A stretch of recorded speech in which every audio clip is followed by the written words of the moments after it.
Hello grade 8 students, welcome to MathLike TV. Ngayon po ang video ito aking tuturo sa inyo about simplifying rational algebraic expressions. Tapusin nyo lamang ang video ito hanggang sa dulo upang ikaw ay mayroong matutunan. Ngayon bago nating simulan, tayo muna ay mag-pray. Dear God, as we begin this lesson today, we thank you for the gift of learning and the chance to explore the world around us. Please be with us, guide our minds, and help us to understand and remember what we learn.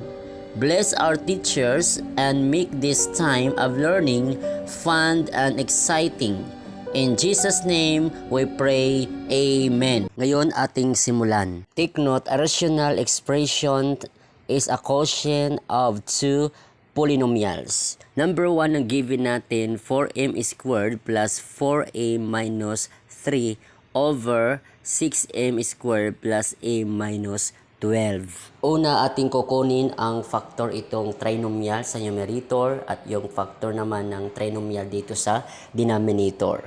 Ngayon kunin natin ang factor ng 4 bilang ito ang ating leading coefficients, itong first term.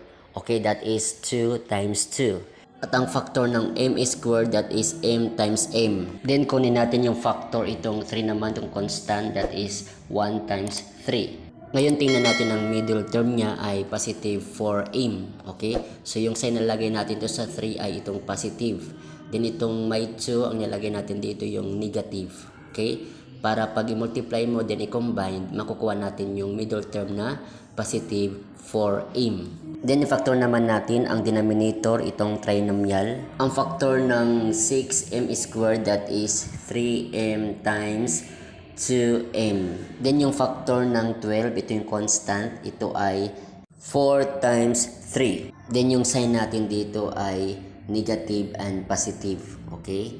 Para pag i-add natin, i-combine, makukuha natin yung positive sa middle term na m.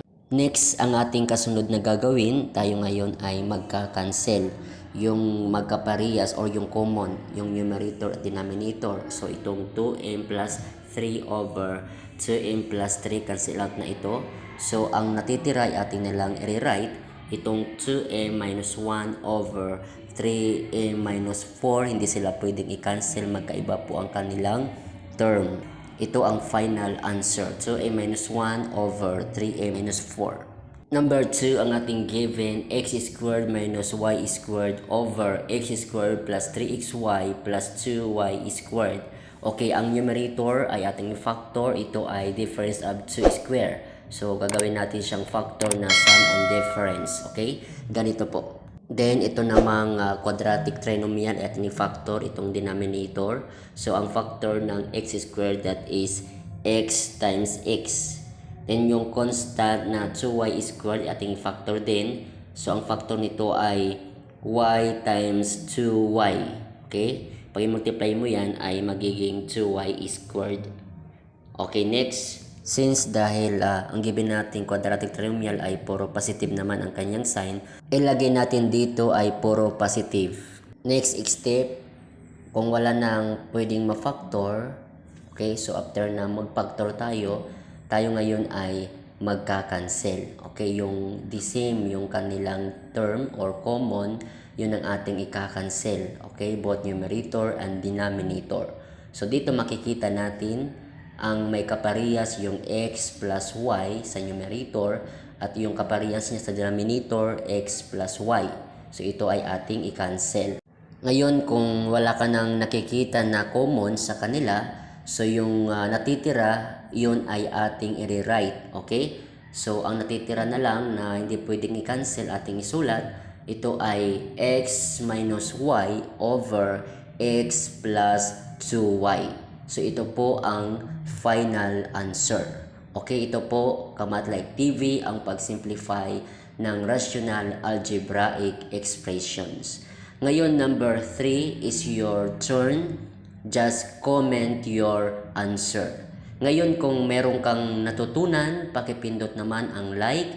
At kung bago ka pa lamang sa aking channel, pakipindot naman ang subscribe, maging ang bell notification para ikaw ay updated sa mga bagong video ni upload sa aking channel na ito. Maraming salamat po sa inyong panonood.